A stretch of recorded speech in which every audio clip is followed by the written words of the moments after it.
네, 오늘 우리가 함께 나눌 말씀은 히브리서 11장 25절로 26절 말씀입니다.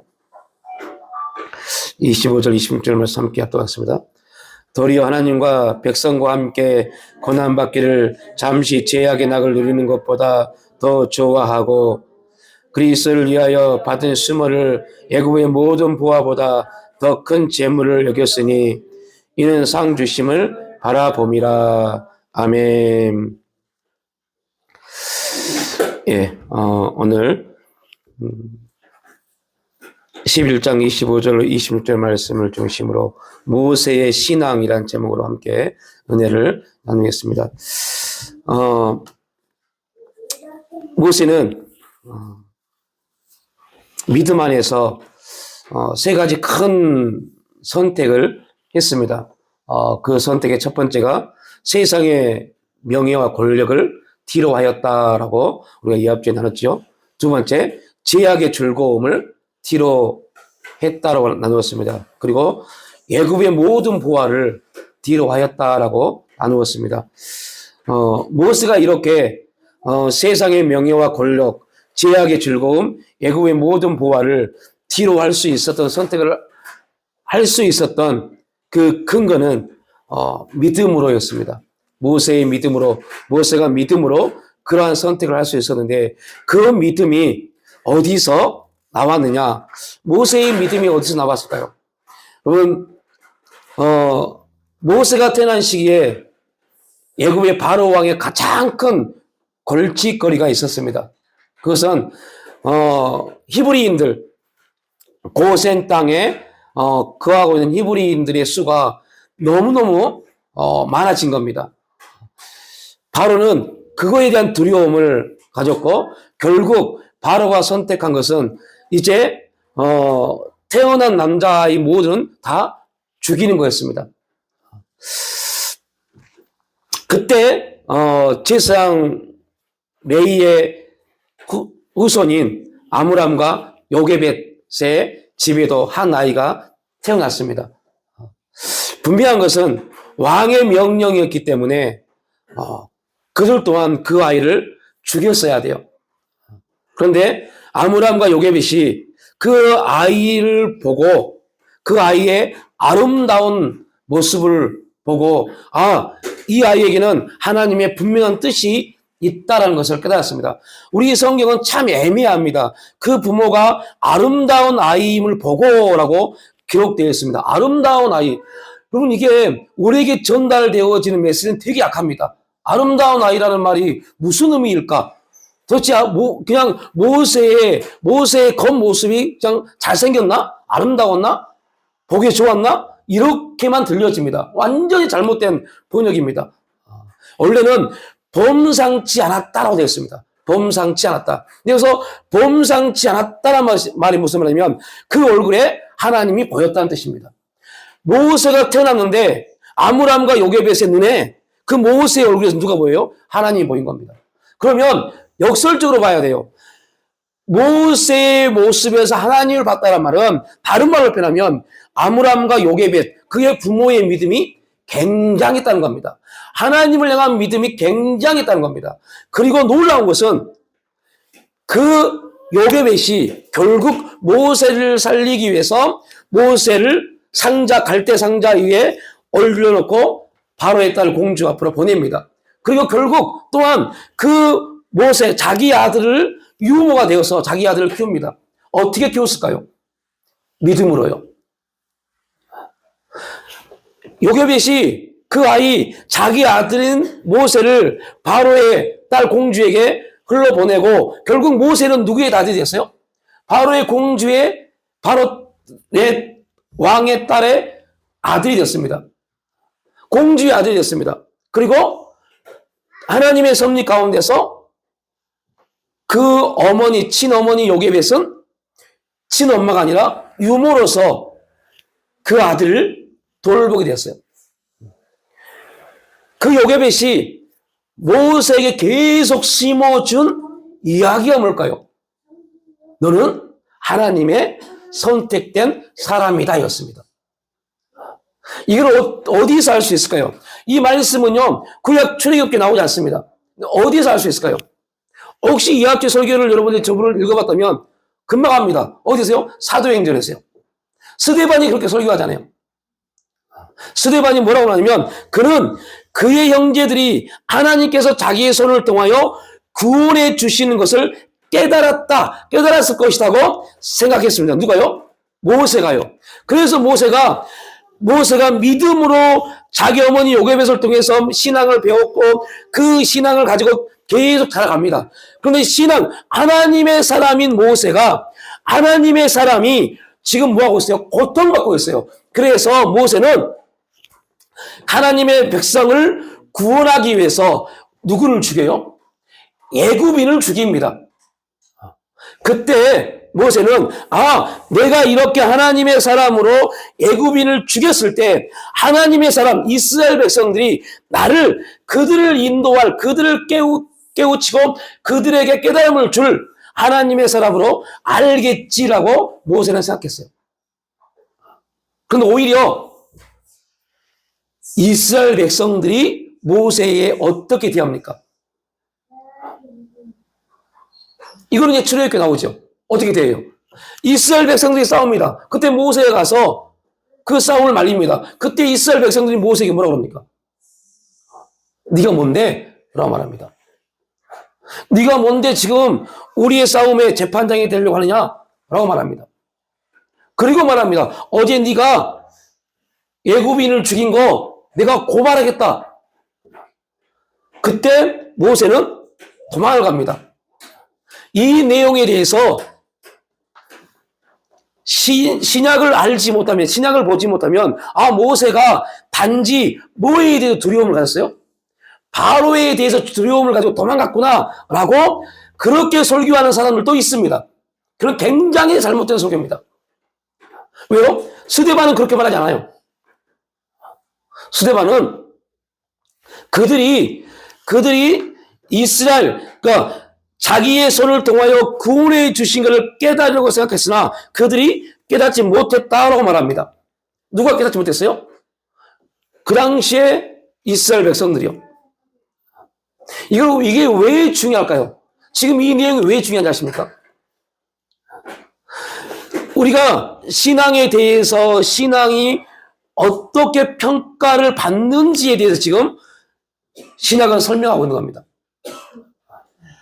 신학을 통해서 보지 못하면 우리는 굉장히 잘못된 해석을 하기 때문에 신학에서 허다한 증인들에 대해서 믿음의 증인들에 대해서 어떻게 해석을 하고 있는지를 가지고 구약을 봐야 돼요. 그래야만이 구약의 내용들이 이해가 되어집니다. 그렇지 않으면 잘못된 사상, 잘못된 설교, 잘못된 복음에 빠져서 엉뚱한 짓을 하고 다닙니다. 여러분, 출애굽을 하고 이제 하나님이 모세를 통해서 아론을 대제사장으로 세웁니다. 그리고 그의 아들들을 제사장으로 삼습니다. 그들은 알아요. 여호와의 전에는 어떠한 불을 통해서 불을 켜야 되는지를. 그런데 여러분, 그 아론의 두 아들이 어떤 행동을 합니까? 원래 켜야 될 불을 켭니다. 그런데 그들이 그렇지 않고 다른 불을 가지고 성전에 불을 켰어요. 이게 뭐가 잘못입니까? 성전에 불만 켜면 되지 뭐. 이렇게 생각할 수 있어요. 근데 하나님 어떻게 하십니까? 그 두 아들을 죽여버리잖아요. 복음이라고 다 같은 복음이 아닙니다. 말씀이라고 다 같은 말씀이 아닙니다. 목사라고 다 똑같은 목사가 아닙니다. 진짜 목사다워야 되고 진짜 말씀이어야 되고 진짜 신앙이 돼야 돼요. 그냥 성경 읽는다고 해서 목사가 아닙니다. 그런다고 해서 설교가 아닙니다. 하나님 한다고 해서 그 신앙인이 아닙니다. 진짜여야 돼요. 어디 앞에서요? 사람 앞에서요? 아니요. 하나님 앞에서요. 하나님 앞에서 우리의 중심을 바라보시는 그 하나님 앞에서 진짜 신앙이 돼야 돼요. 그렇지 않으면 오히려 목사라는 직분을 가지고 돈이나 뜯고 돈이나 걷고 하는 그런 비루한 인생으로 빠져버립니다. 신앙인들이 잘못된 복음을 가지고 온갖 유튜브에서 온갖 낭설을 퍼뜨리면서 돈이나 걷어먹는 그런 비루한 인생 되어버립니다. 우리의 신앙이 그런 비루한 신앙이 아닙니다. 그런 저급한 신앙이 아닙니다. 우주 만물을 창조하시고 말씀으로 모든 일을 이루시는 그 하나님을 믿는 그들을 신앙이라고 합니다. 세상에 세상이 어떻게 우리를 조롱하고 비웃든 오늘 모세는 뭐라고 합니까? 그리스도를 위한 받은 수모, 하나님과 백성과 함께 고난받기를 즐거워했다고 합니다. 이게 신앙입니다. 모세는 이 일을 위해서 죄의 낙을 버렸습니다. 세상의 모든 즐거움과 권력을 버렸습니다. 애굽의 어마어마한 보화를 다 버렸습니다. 뭐 하기 위해서요? 하나님과 백성과 함께 고난받기를 위해서요. 그리스도를 위하여 받을 수모를 애굽의 모든 보화보다 더 큰 재물로 여겼다라고 말합니다. 어떻게 이렇게 할 수 있었을까요? 모세는 바라봤어요. 뭐를요? 상 주신 하나님을. 하나님을 바라보지 못하면 이 일을 행하지 못합니다. 자, 다시 돌아갑니다. 이 히브리서의 원독자는 누구예요? 누가 원독자입니까? 당시 엄청난 박해와 핍박을 받고 있는 히브리 그리스도인들이요. 히브리 그리스도인들이 엄청난 박해와 핍박을 받고 있습니다. 아무리 그들이 열심히 기도하고 열심히 예배를 드려도 앞길이 보이지 않습니다. 길이 보이지 않습니다. 왜 우리가 이런 고통을 받아야 되는지 이해가 되지 않습니다. 아무리 눈물로 부르짖어 기도하고 40일 작정하고 금식 기도해도 로마가 바뀌지 않습니다. 그때 고통 가운데 있는 그때 말씀도 없고 목사도 없는 그때 히브리서 저자가 그들에게 말합니다. 여러분, 이스라엘 백성들에게 모세는 누구입니까? 이스라엘 백성들에게 모세는 누구예요? 가장 위대한 인도자요. 왜 히브리서 기자가 계속 너희들이 다시 율법으로 돌아가지 말라라고 말씀합니까? 그들이 모세를 위대하다고 말한 이유가 뭡니까? 율법 때문에요. 율법을 받은 사람이 누굽니까? 모세잖아요. 그래서 모세의 율법이라고 합니다. 그래서 히브리서 기자는 그 모세가 어떠했는지를 지금 히브리 그리스도인들에게 말하고 있는 겁니다. 모세가 그리스도를 위하여 너희들이 지금 로마의 박해와 핍박을 받고 있고 너희들이 생각하기에 아무리 열심히 해도 길이 열리지 않을 것 같은 그런 환경 가운데 있는 너희들이 너희 주위에 있었던 어떠한 형제, 자매들이 결국 그 박해와 핍박을 못 이겨서 다시 유대계로 넘어가지 않느냐. 모세의 율법 아래 가지 않았느냐. 그런데 그 모세가 어떠했느냐. 그 모세는 너희들이 믿는 그리스도를 위하여 수모를 당했다라고 말씀합니다. 누구에게요? 핍박과 박해를 받고 있는 히브리 그리스도인들에게요. 그리고 오늘 우리들에게요.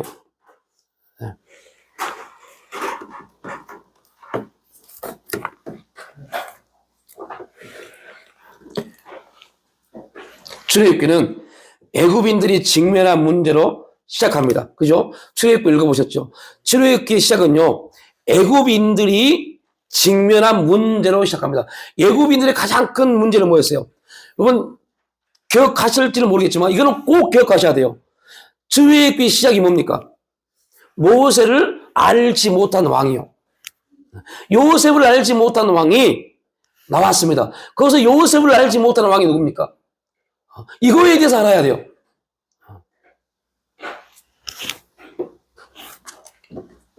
하나님의 섭리가 얼마나 기가 막히냐면, 하나님은 하나님의 택한 백성에게만 뭐예요? 관심이 있습니다. 그래서 하나님의 택한 백성을 위해서 어떠한 세계의 정세를 일으키자면, 애굽 땅에 셈족의 후예가 애굽 땅을 다스리게 만들었어요. 셈족의 후예. 그러면 셈족의 후예라면 적보상으로 오면 누구와 가족이에요? 아브라함이요. 놀라운 것은요, 그 셈족의 후예가 애굽을 점령하고 다스리게 하신 다음에 어떤 일이 하냐? 원래 애굽의 족속들을 다 변방으로 쫓아내버립니다. 그리고 그때 하나님은 저 가나안 땅에서 한 일을 이루셨어요. 어떤 일을 이루셨느냐? 야곱의 아들인 요셉을 애굽으로 팔려가게 하셨습니다. 그리고 그곳에서 여차저차해서 그 요셉이 총리가 됩니다. 이러한 일들이요, 거저 일어난 게 아닙니다. 이 일에 대한 은혜의 사건은요, 어떻게 결말이 이루어지냐면, 하나님이 요셉을 통해서 그의 가족, 야곱의 70인을 애굽에 정착하게 만드십니다. 그리고 놀라운 것은 야곱의 70인이 엄청난 생육하고 번성하는 축복을 이루신 다음에 어떠한 일을 일으키냐? 이제 더 이상 이제 하나님이 하나님의 계획을 실제 나타나야 될 역사를 일으키시는데, 셈족의 후예가 다스렸던 애굽이 다시 애굽인이 셈족의 후예를 물리치고 애굽을 다시 회복합니다. 애굽 사람이 애굽을 점령합니다. 그리고 그때부터 하나님은 어떠한 일을 작정하시느냐? 애굽 사람들, 그러니까 애굽 사람들이 생각을 가졌을 때는 어떠한 생각을 가졌을까요? 그들이 빼앗긴 땅에 이방 족속이 들어와서 엄청난 부와 재물을 가지고 살고 있습니다. 그게 누구였어요? 이스라엘 백성이요. 다시 말하면 그 애굽 땅에 셈족의 후예가 들어와서 애굽 땅을 점령했을 때, 그 셈족의 후예가 애굽 땅을 점령하고 있을 때 인구는 그리 많지 않았습니다. 그런데 그걸로 인해서 또 다른 셈족의 후예인 아브라함의 후손인 야곱의 70인이 애굽 땅의 가장 비옥한 고센 땅에 자리를 잡고 정착을 합니다. 그리고 그 고센 땅에서 하나님이 아브라함과 이삭과 야곱에게 약속한 게 있어요. 어떤 약속을 했죠? 너희는 번성할 것이라는 약속이요. 그래서 그들이 번성하기 위해서는, 사람이 번성하기 위해서는 가장 필요한 게 뭡니까? 여러분, 왜 지금의 시대에 저출산의 문제가 생겼습니까? 이유가 뭐예요? 먹고 사는 문제 때문에요. 하나님이 이 문제를 해결해 주시기 위해서 그들에게 주신 땅이 고센 땅입니다. 그리고 고센 땅에서 이스라엘 백성들은 정말로 하나님이 아브라함과 이삭과 야곱에게 명령하셨던 것처럼 70명이 내려와서 200만 명 이상의 엄청난 민족이 되어버립니다. 그리고 그 엄청난 민족으로 형성될 그때 다시 저 변방으로 쫓겨났던 원래 애굽의 원주민들이 그 애굽을 되찾습니다. 하나님은 이 일을 이루실 이유가 뭐냐면, 그래야만이 200만이 넘는 이스라엘 민족들이 그들에게 뭐를 주지 않냐면요, 고통을, 환경을, 극한 상황을 주지 않으면 거기서 뭐 해버리니까요? 정착해버리니까요. 그래서 원래 애굽의 민족을 다시 그들에게 힘을 줘서 그들을 애굽의 땅의 주인으로 삼습니다. 그거를 출애굽기 1장은 뭐라고 그래요? 요셉을 알지 못한 왕, 다른 말로 새로운 왕조, 힉소스, 새로운 왕조가 형성됩니다. 이게 출애굽기 1장입니다. 이렇게 그들이 애굽을 다시 다스리게 됐는데, 애굽을 다스리려고 딱 보니까 그들에게는요, 힘도 없고 재물도 없고 사람도 없어요. 어떻게 해야 될지 몰라요. 그런데 저 고센 땅의 이방 족속인 한 족속은 엄청나게 사람도 많고 풍성하고 가진 것도 많아요. 그래서 바로가 그들을 이제 고통을 주시기 시작합니다. 그들의 고통을 주신 이유는 하나님이 바로를 통해서 그들의 고통을 주신 이유는 하나님이 아브라함에게 약속하셨던 가나안을 주시기 위한 목적입니다. 이거를 조금 더 쉽게 우리가 갖고 있는 이해적 사건으로 이해적 사고로 풀어보면 이렇게 써야 돼요.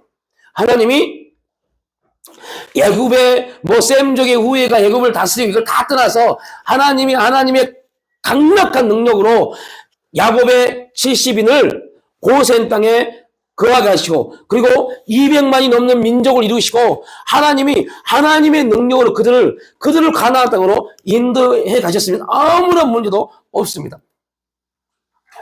그런데 하나님이 왜 굳이 그들에게 고통을 주셨을까요?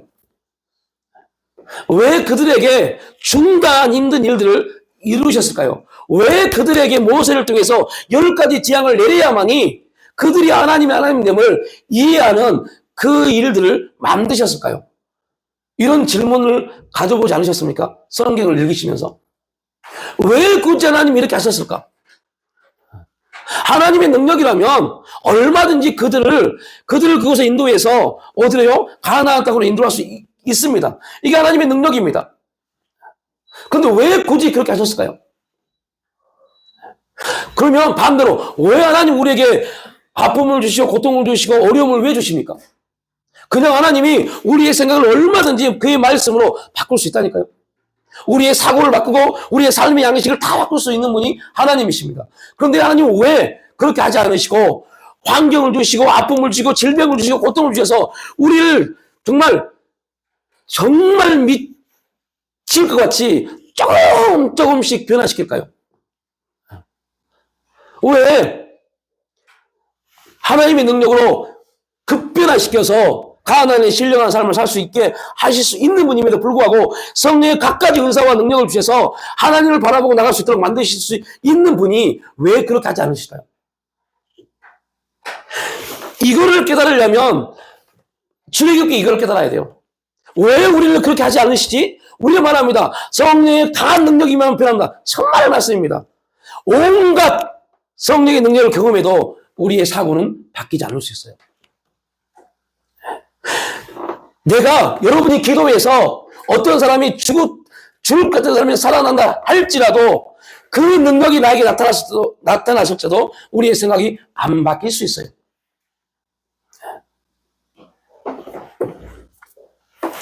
여러분, 그래서 하나님이 출애굽기를 통해서 민수기 광야 40년을 통해서 우리에게 말씀하시고자 하는 내용이 있습니다.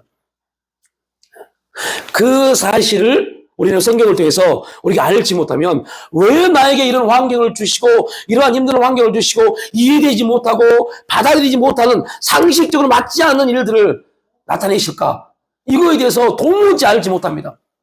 그래서 이해되지 않고 상식적으로 받아들이지 못할 환경이 주어지면 막 기도하다가 이거에 대해서 하나님 어떤 깨달음 주지 않으면 에이씨 아니에 끝내버립니다. 이게 뭐야 이거? 그리고 우리는 또 한 가지 생각합니다. 내가 뭐가 잘못한 게 있나? 자꾸 내가 뭐 어떠한 잘못이 있나? 내가 뭐 안 하는 게 있나? 내가 부족한 게 있나? 자꾸 원인을 누구한테 했어요? 나한테 했어요. 그 말은 무슨 말일까요? 여러분, 원인을 자기한테 찾는 사람들이요, 교만한 사람들입니다. 내가 뭔가 할 수 있다고 착각하는 사람들입니다. 첫 번째 원인은 어디서 찾아야 돼요? 하나님이요. 그래서 하나님 우리에게 그 원인을 찾을 수 있도록 하기 위해서 우리에게 어떠한 특권을 주셨느냐? 어떠한 특권을 주셨을까요? 기도요. 그래서 기도하는 겁니다. 그 하나님이 나에게 왜 이 환경과 이 상황을 주셨을까? 우리는 모르기 때문에 우리에게 기도해. 그러면 내가 가르쳐 줄게. 너가 기도하면 내가 그 길을 만들어 줄게. 왜 그러한 일이 주어졌는지 그를 찾을 수 있는 길을 열어줄게. 그를 깨달을 수 있는 지혜를 줄게. 그래서 기도하게 만든 겁니다. 그럼에도 불구하고 기도해 있는데 길이 보이십니까? 기도해 있는데 깨달음이 오십니까? 안 옵니다. 더 답답합니다. 그래서 두 번째 하나님이 우리에게 보여주시는 내용이 오늘 성경에 나와 있는 믿음의 선진들입니다. 그들은 그러면 어떠했을까? 그들은 이런 환경 가운데 어떠했을까?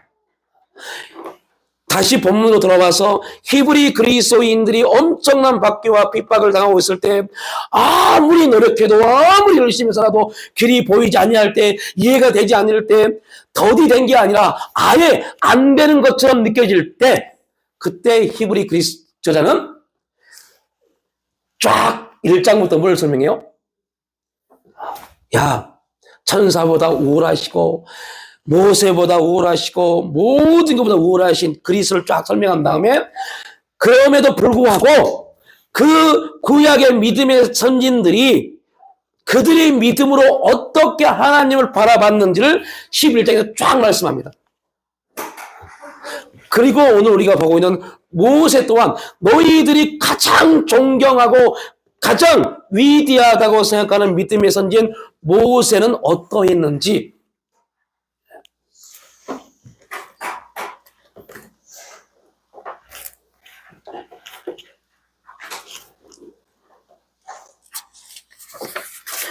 그래서 모세의 믿음이 되게 중요해요.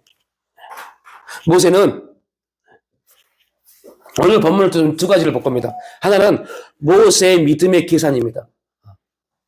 믿음은 계산하는 게 아닙니다. 그런데 이렇게 주제를 담을 수밖에 없더라고요. 모세의 믿음의 계산.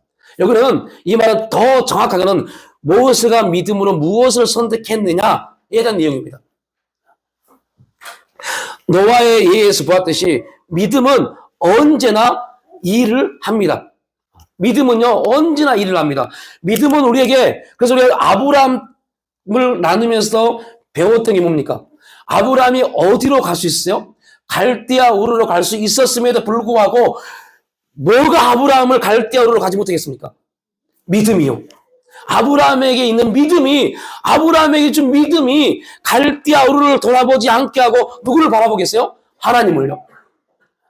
이건 굉장히 중요한 메시지입니다. 그러니까 계속 설명합니다. 여러분, 저와 여러분이 뭔가를 해서가 아닙니다. 우리에게 주신 믿음이 하나님을 바라보고 하기 때문에 지금 힘들고 답답하고 죽을 것 같아도 세상과 뭐 하잖아요? 타협하지 않는 겁니다.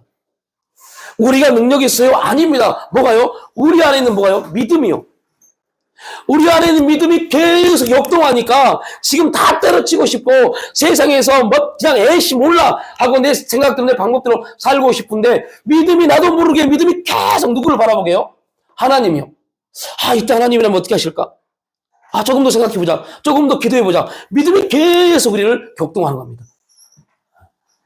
그래서 아브라함이 이거 아무것도 안 되고, 하나님의 뜻대로 본토친척 아비집을 떠나서 하나님이 지시한 땅에 왔는데, 뭐야, 이거? 어제보다 흉년이고, 약속하셨던 구원서 안 주시고, 이거 아무것도 안 되네. 다시 갈대아로 갈 수 있었겠지만, 그 안에 있는 믿음이 계속 하나님을 바라보게 하는 겁니다. 이게 신약이 아브라함을 평가하는 기준이었어요. 우리도 마찬가지입니다. 하나님 우리를 평가할 때 뭐를 평가해요? 믿음이요. 그래서 신약은 뭐라 합니까? 너의 믿음을 보고 합니다. 하나님은 우리의 믿음을 보시고 하나님의 일을 나타내십니다. 그때 그 믿음이 무엇이냐? 얼마든지 타협할 수 있고 얼마든지 이 세상의 삶의 질서에 의해서 우리가 살아갈 수 있음에도 불구하고 우리가 모세처럼 계산을 해보는 겁니다. 어떤 계산이요? 내가 하나님을 바라보고 하나님을 믿으면 나갈 때와 그러지 않을 때 내 삶이 어떠한가에 대해서. 모세는 믿음으로 계산했습니다. 어떤 계산했을까요? 내가 하나님을 온전히 믿음으로 나아갈 때 내 삶은 어떨 것인가? 아니면 그냥 바로의 공주의 아들로서 계속 있었다면 나는 어떨 것인가? 이거를 계산해 봤습니다. 계산을 해봤더니 모세에게 그 계산의 답은 뭐였냐? 하나님을 바라보는 것이었구나. 그리고 그가 선택한 게 어디였어요? 광야요. 미디안 광야요. 미디안 광야에서 40년 동안 모세에게 주어진 게 뭡니까? 여러분, 이게 또 되게 놀라운 겁니다. 그러니까 모세는 하나님을 선택해서 미디안 광야로 갔는데 40년 후에 하나님이 모세에게 나타났을 때 모세가 뭐라고 고백합니까? 나 바보입니다. 그렇게 말하잖아요. 저 바보가 돼버렸어요. 40년 전에 내가 그 궁중의 왕자로서의 힘으로 내 백성을 인도해 보려고 했지만 결국 나는 거기서 뜻을 이루지 못하고 바보가 돼버렸어요. 라고 고백합니다. 우리 말 들으면, 아니, 힘있고 능력이 있을 때 좀 깨달음이 팍팍 오고 이해력이 팍팍 올 때 그때나 좀 쓰시지. 지금 눈도 안 보이고 귀도 안 들리고 기도에도 멍하고 이때 하나님 저를 쓰시려고 하시다니요. 이런 분은 굉장히 많아요. 그분, 하나님은 우리가 지금 어떠한가에는 관심 없어요. 이게 놀라운 겁니다. 하나님 뭐에 관심이냐면 내가 너를 사용하고 싶다에만 관심이 있습니다. 그러니까 하나님은 하나님 당신에게만 관심이 있습니다. 내가 너를 택했다니까? 그러면 하나님은요, 택한 그가 어떠하든 어떠한 모습이든 어떠한 형태든 관심 없어요. 내가 너를 택했으니, 내가 너를 지명했으니 너는 이제 내 아들이야. 그럼 우리는 꼼짝없이 그분의 아들이 돼야 돼요. 내가 너를 지명하였고 내가 너를 불러나니 너는 이렇게 살아야 돼. 그럼 우리는 꼼짝없이 그 삶의 바운드리 아래에 있어야 돼요. 이게 하나님의 관심입니다. 그래서 모세가 말합니다. 아니 진작 쓰실지. 지금 나는 멍청이가 돼버렸어요. 멍청이. 저 말도 못하고 아무것도 못해요. 능력도 없어요. 그냥 지금 40년 동안 내가 할 수 있었던 것은 지팡이 들고 양이나 치는 거였습니다. 그런데 하나님 뭐라고 하십니까? 네가 원하는 게 그거야. 너 네 지식 필요 없어. 네 능력 필요 없어. 네 권력 필요 없어. 네 명예 필요 없어. 너는 그냥 양만 쳐. 말이 좀 그렇죠. 발음이 어렵어요. 양입니다. 약이 아니라. 내 양을 쳐라 했어요. 그리고 말합니다. 걱정하지 마. 너 말 못해? 네 영 내가 준비해뒀어. 이게 만남의 축복입니다. 네 영 준비됐어. 네 영 말 잘하잖아. 너는 그냥 이것만 해. 야, 너 지팡이 지네. 던져봐. 던졌더니 뱀이 됐어요. 모세가 깜짝 놀랍니다. 야, 무서워하지 마. 두려워하지 마. 광야에서, 미디안 광야에서 가장 무서운 동물이 뱀입니다. 뱀이 됐어요. 근데 하나님이 모세에게 뭐라고 말합니까? 어디를 잡으라고 그래요? 혹시 뱀을 잡아보신 분 계십니까? 뱀은 절대로 목을 잡아야지 꼬리를 잡으면 안 돼요. 왜냐면 뱀은 뼈가 없기 때문에 꼬리를 잡으면 틀어서 물어버립니다. 그래서 꼭 머리를 꽉 잡아야 돼요. 그런데 하나님이 모세에게 명령이 뭐였습니까? 꼬리를 잡으라고 그럽니다. 그러니까 전혀 이해가 되지 않고 상식적으로 맞지 않는 일을 하나님이 시키십니다. 그런데 모세는 그것은 뭐예요? 꼬리를 잡았어요. 그랬더니 뭐로 바뀌어요? 지팡이로 다시 돌아옵니다. 그런데도 모세는 믿지 못합니다. 그러니까 뭐라고 합니까? 야, 네 손 집어넣어봐. 빼봐. 뭐가 됐어요? 문둥병이요. 지금도 문제지만요, 당시 문둥병은요, 가장 무서운 병이었습니다. 문둥병이 되었어요. 주님, 이거 어떻게 합니까? 다시 집어넣어봐. 다시 빼봐. 깨끗했어요. 거기에서 하나님이 모세에게 말씀하고 있는 내용이 뭡니까? 이게 오늘 우리에게 말씀하신 내용입니다. 하나님이 모세에게 뭘 말씀하십니까? 네가 할 수 있는 게 아무것도 없다니까. 너는 그냥 내가 하라는 대로 하면 네 지팡이가 뭐가 되고요? 뱀이 되고, 네가 집이면 다시 지팡이가 되고, 네 손이 문둥병이 되지만 다시 집어넣어서 순종하면 다시 나을 거야. 너는 내가 너에게 말하는 말만 듣고 행하면 누가 하는 거예요? 내가 할게. 이거를 40년 동안 바보 만들어 놓고 그 바보가 된 모세에게 하나님이 첫 하신 내용입니다. 그럼 모세의 신앙은요, 별거 아니었어요. 그런데 그 별거 아니었던 신앙이 하나님 안에서 가장 기뻐 받으시는 놀라운 신앙이었습니다. 오늘 저와 여러분이 가장 또한 본받아야 될 신앙의 원리입니다. 별거 아닙니다. 그런데 정말 힘듭니다. 말씀대로 살면 되는데 말씀대로 사는 게 제일로 힘듭니다. 모세는 그 일을 하기 위해서 40년 동안 뭐가 됐어요? 바보가 됐어요. 이게 하나님의 뜻, 하나님의 선택, 하나님의 섭리 가운데서 일하시는 방법입니다. 아브라함은 하나님의 약속을 믿었으며 따라서 하나님이 명령하신 대로 이삭을 제물로 바쳤습니다. 모세 역시 믿음을 갖고 있었으며 모세의 믿음은 판단했습니다. 즉 계산을 냈으며 그 계산은 모세의 행동을 낳습니다. 모세의 행동은 믿음의 계산의 결과였습니다. 25절은 더 좋았다라고 말합니다. 뭐가 더 좋았어요? 뭐가 더 좋았어요? 잠시 죄악의 낙을 누리는 것보다 하나님과 백성과 함께 고난받기가 더 좋았다고 말합니다. 더 좋았다. 더 좋은 것을 선택한 겁니다. 우리가 이 앞지에 이걸 나왔잖아요. 예를 하기 위해서 뭐를 할 수 있어야 돼요? 아니오를요. 그러니까 예, 아니오를 할 수 있어야 되는데 하나님 앞에 예, 하겠습니다를 하기 위해서 세상에 대해서는 아니오를 말할 수 있어야 돼요. 동일합니다. 계산이라는 말이 바로 그겁니다. 하나님 앞에 하나님의 일을 감당하기 위해서 내 육신이 보기에 좋은 것들에 대해서 아니다를 말할 수 있는 것. 이게 계산입니다. 우리의 계산은 나에게 얼만큼 유익이 되느냐 안 되느냐의 계산이지만 믿음의 계산은 내 유익이 아니라 하나님 앞에 어떠한가에 대한 계산입니다.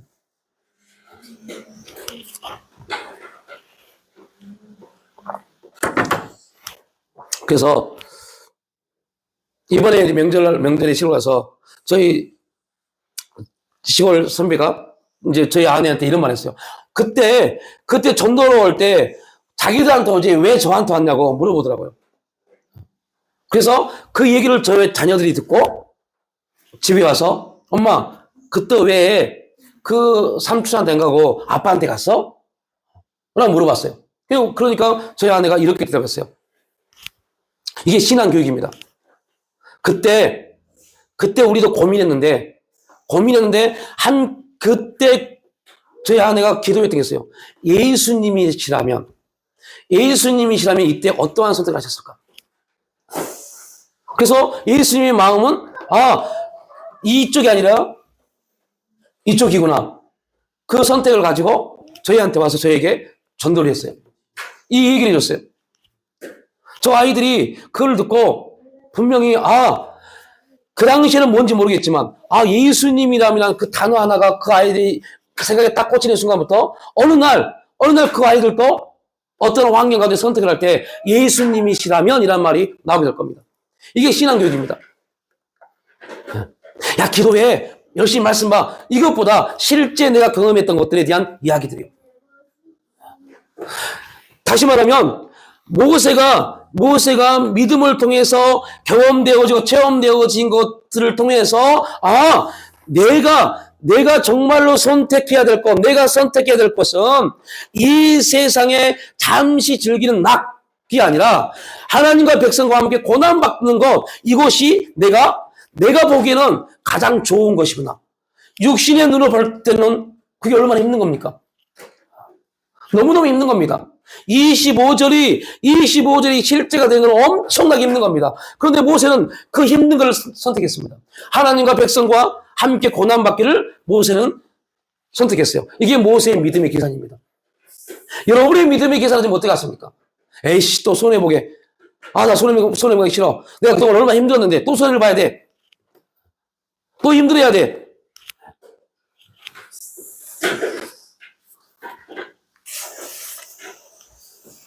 믿음의 계산에 따라 즐거움보다 현재의 고난을 애굽의 보호보다 그리스도를 위해 받은 수모를 선택했다라고 설명을 하고 있습니다. 존 라이는 이렇게 말합니다. 믿음은 모세에게 세상의 낙은 죄악의 낙이라고 이야기했습니다. 세상의 낙은 죄와 뒤섞여 있고 죄로 이끌어가며 영혼의 파멸을 낳고 하나님이 싫어하시는 일이라는 것. 하나님이 자기를 대적하시는 동안 즐거움을 누린다는 것은 하찮은 이한이 있을 겁니다. 안락함과 죄악보다는 차라리 고난당하며 하나님을 순종하는 것이 훨씬 나았습니다. 이게 이게 존 나이라는 개혁주의 신학자가 모세를 평가하는 믿음입니다. 그러니까 우리도 마찬가지입니다. 우리가 우리의 다음 세대, 우리 자녀일 수 있고 우리의 손자일 수 있고 그 다음 세대가 우리의 믿음을 평가할 때 어떻게 평가할 것인가? 굉장히 중요합니다. 그래서 우리가 신앙생활을 잘해야 돼요. 자꾸 우리가 한 달 동안 기도하면서 디모데에 대한 기도를 했죠. 디모데의 믿음이 그냥 생긴 게 아닙니다. 그 열심히 교회 나가고 열심히 바울을 쫓아다녔기 때문에 생긴 믿음이 아니었어요. 그 믿음은 누구로부터요? 외할머니부터 임한 믿음이었어요. 부모들이 신앙생활을 잘해야 돼요. 그래야 믿음의 가문이 됩니다. 열심히 하나님, 우리 가정 믿음의 가문이 되게 역사해 주옵소서. 백날 기도해봐야 안 됩니다. 내가 믿음 생활을 잘하면 됩니다. 내가 하나님 잘 믿고 하나님 앞에 온전히 섬기며 하나님 바라보 나가면 자녀들의 인생 동안 그렇게 만들어갑니다. 그래서 여러분들, 우리에게 가장 중요한 부분은 믿음의 후손들이 우리를 그렇게 평가한다는 말은요, 다른 말로 표현하면 하나님이 지금 우리를 그렇게 평가하고 계시다는 겁니다. 그래서 우리 또한 히브리서 12장에 나와 있는 허다한 증인처럼 우리의 믿음의 후손들에게 허다한 증인이 돼야죠. 믿음의 증인이 돼야죠. 여러분의 우리 자녀들이 부모 때문에 교회를 안 다닐 수 있다니까요. 자녀들이 부모 때문에 예수를 떠날 수 있다니까요. 그래서 여러분들, 정말 우리가 신앙생활을 잘해야 돼요. 아므람과 요게벳이 신앙생활을 잘했기 때문에, 하나님을 잘 믿었기 때문에 모세를 바라보고, 와, 이 아이에게 하나님의 뜻이 있구나를 볼 수 있었습니다. 여러분들, 리브가가 임신을 했습니다. 그 뱃속에서 두 아이가 싸웁니다. 그때 리브가가 하나님께 기도합니다. 하나님이 리브가에게 뭐라고 말씀합니까? 동생이 내 뜻 안에 있다. 형이 그 동생을 섬길 것이다. 리브가는 그 사실을 알았어요. 그렇기 때문에 자녀를 낳고 아버지가 장자인 에서에게 모든 관심을 가지고 있는데 어머니가 그 모든 계획을 틀어버립니다. 왜 그렇게 할 수 있었을까요? 왜요? 하나님의 뜻이 있었으니까요. 그 음성을 들었기 때문에. 이게 믿음이 그래서 중요한 겁니다.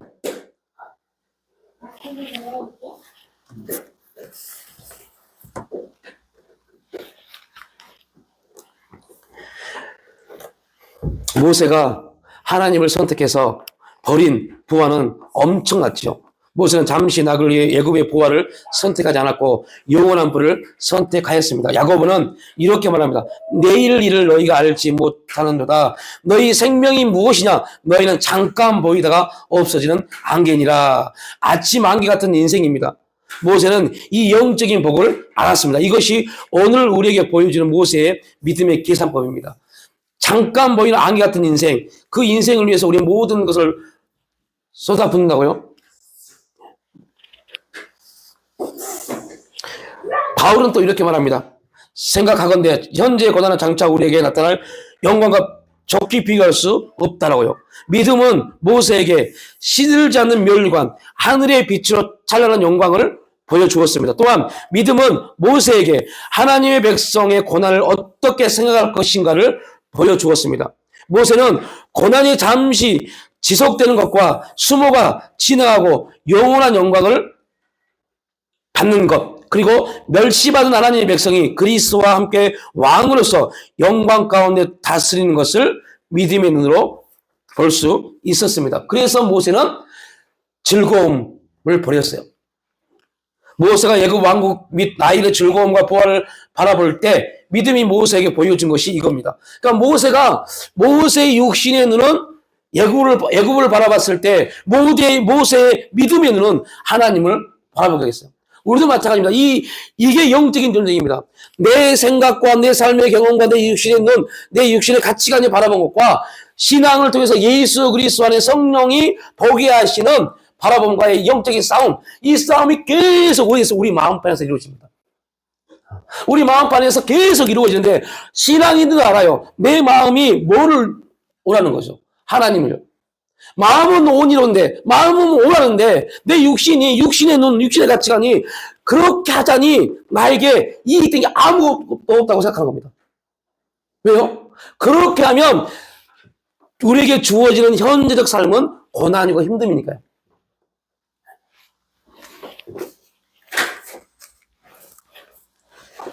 삶 속에서 우리의 믿음이 무엇을 보는지 깊이 생각해야 합니다. 우리는 지금 이 세상에 반드시 가져야 할 것들을 봅니까? 지금 반드시 누려야 할 것들을 봅니까? 하나님의 백성이 고난을 받고 물러납니까? 동참하고 싶지 않은 그리스도의 수모를 봅니까? 그렇다면 우리는 무엇을 해야 다른 눈, 다른 믿음으로 보는 것이며 다른 상급을 받게 될 겁니다.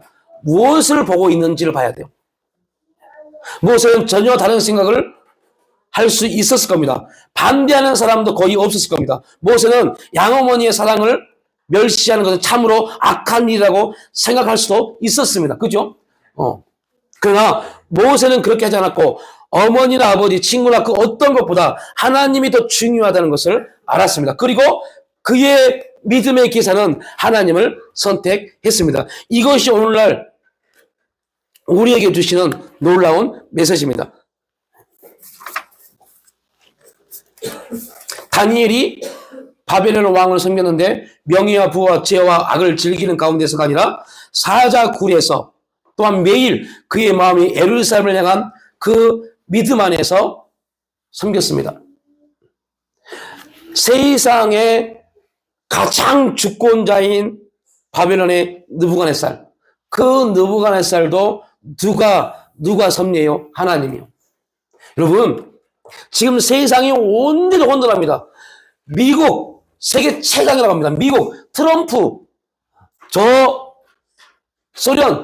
소련이 아니죠. 러시아 푸틴, 중국 그죠? 시진핑, 북한 김정은, 이들이 뭐 할 것 같죠? 천만의 말씀입니다. 사람들은 말합니다. 김정은이 기분 나빠서 핵미사일 누르면 어떡해요? 이 누르는 걸 누가 섭리하세요? 김정은이요? 아니라니까요. 하나님이요. 트럼프가 난립니다. 저 지금 캐나다, 여러분 우리나라 성적이 있으신 분들 정말 회개하셔야 돼요. 트럼프가 지금 캐나다, 멕시코에 관세 25% 때렸어요. 우리나라 25% 떼나갑니다. 그럼 이게 말입니까 이게? 그런데 여러분 걱정하지 마십시오. 그 모든 일의 섭리는 그가 그렇게 할지라도 우리가 걱정하지 말아야 할 일이 있어요. 왜요? 우리가 진짜 하나님을 잘 믿는다면요. 트럼프보다 더 엄청난 권력을 가지고 있는 느부갓네살 왕, 그 왕을 그가 교만하니까 하나님 어떤 일을 하셨습니까? 너 7년 동안 풀뜯어 먹고 살아.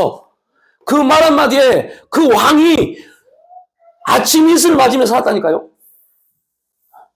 두려워하지 마십시오. 우리가 진짜 두려워할 존재는 북한도 아니고 공산주의도 아무것도 아닙니다. 하나님이십니다. 우리 영혼과 우리 육체를 멸하실 하나님을 들어가셔야 돼요. 그 앞에 우리가 겸비하여 기도하면 이 나라 여러분 혼란한 거요. 한 번에 사라져버립니다. 누가 역사하시면요? 하나님이요. 그래서 중요한 게 우리의 신앙입니다. 여러분의 신앙입니다. 우리 교회의 신앙입니다. 우리 교회가, 우리 기독교인들이 어떠한 신앙으로 믿음으로 하나님을 바라볼 것인가, 이게 우리에게 던져진 숙제입니다. 그러면 나라는요 대통령이 하는 게 아니라니까요. 정치인이 하는 게 아니라니까요. 윤석열 대통령, 이재명 대표 아니라니까요. 하나님 하신다니까요. 완전히 6.25로 폐허가 되었던 쓸모없는 땅이 되었던 이 나라가 어떻게 세웠습니까? 어떻게 해요? 우리의 믿음의 선진들이요. 집도 없고 아무것도 없을 때 그들이 집 짓지 않고 첫 번째 게 뭐였습니까? 기도했어요. 기도할 예배당을 짓기 시작했어요. 지금 이 시대에 그렇게 말하면 미친놈들이라고 말할 겁니다. 그렇게 해서 이 나라가 살아난 겁니다. 온갖 곳곳에서 우리의 믿음의 선지들, 여러분들의 부모님들, 할머니, 할아버지들이 눈물로 기도했어요. 밥도 먹지 못하고 눈물로 기도했어요. 하나님 역사해달라고. 하나님 인하시켜달라고. 하나님이 나라 폐허가 된 이 나라 회복시켜달라고. 정치인이요? 아니었다니까요. 아무 힘 없고 배운 것도 없고 가진 것도 없고 뭘 해야 될지 모르는 그러한 민초들, 그리스도인들이 땅바닥에서 산에서 들에서 두 손 들고 기도했을 때 하나님이 하늘을 여신 겁니다. 조금 아프다고 힘들다고 에이씨 교회 안 가. 이게 지금 우리의 모습입니다. 교회가 조금 힘들다 그러면 이거 부담돼서 못 가. 이게 지금 우리의 신앙입니다. 하나님이 그 신앙에 뭘 주시겠어요?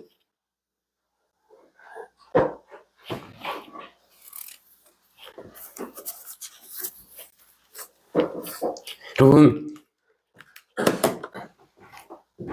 하나님은 우리에게 요구하시는 게 있어요. 율법은 우리에게 어마어마한 걸 요구했습니다. 지키지 못할 일을 요구했습니다. 그런데 예수 그리스도를 통해서 그 율법의 모든 요구를 성취하신 다음에 하나님이 우리에게 요구하신 게 있어요. 그 요구는 뭐냐? 나 좀 믿어줘입니다. 나 좀 믿어줘. 너 나 믿을 수 있겠니? 정말 나 믿을 수 있겠니?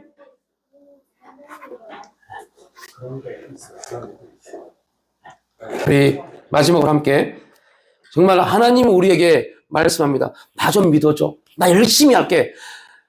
우리한테 열심히 하면 나 열심히 할게. 라고 말씀합니다. 우리 찬양하고 여기 마치겠습니다.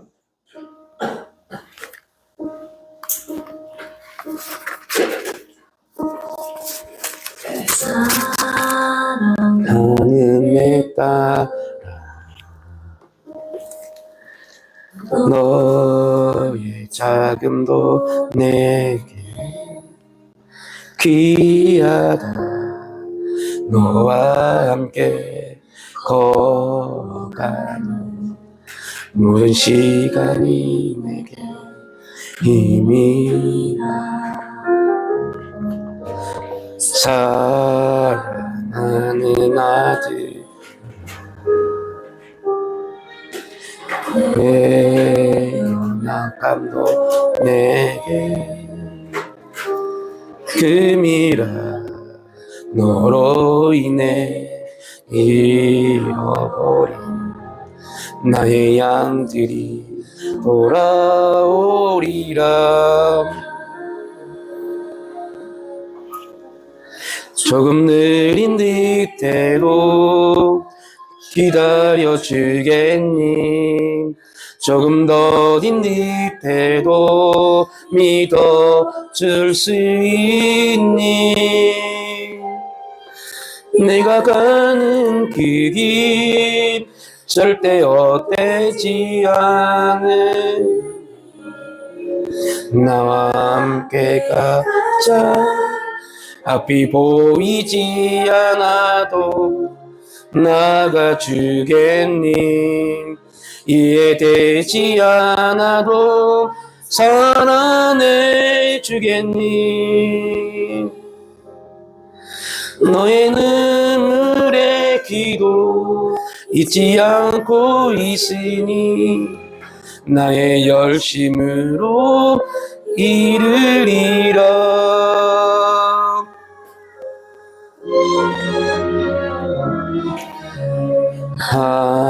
하나뿐인 사랑 내게 부탁이 있다. 길 잃어 지친 영혼 돌아보라. 나의 품으로 안기어라. 조금 느린 듯해도 기다려주겠니? 조금 더딘 듯해도 믿어줄 수 있니? 네가 가는 그 길 절대 헛되지 않은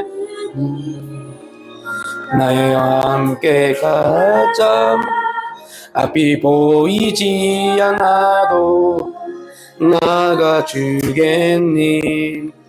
이해되지 않아도 사랑해주겠니? 너의 눈물의 기도 잊지 않고 있으니 나의 열심으로 이루리라. 내게 그 땅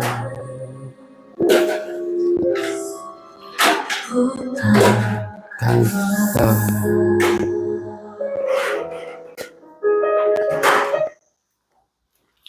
하나님 감사합니다.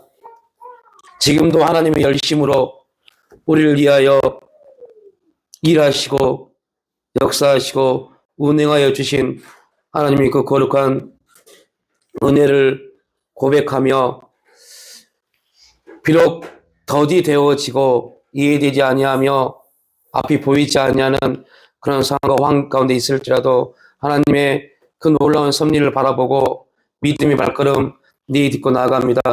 하나님, 하나님의 그 열심이, 하나님의 일하심이, 하나님의 우리를 향한 그 사랑이 이제 교회와 우리 신앙과 우리 가정을 통하여서 이 세상을 향하여 하나님 되심을 선포할 수 있는 거룩한 응답으로 나타나기를 원하고 바라고 기도합니다.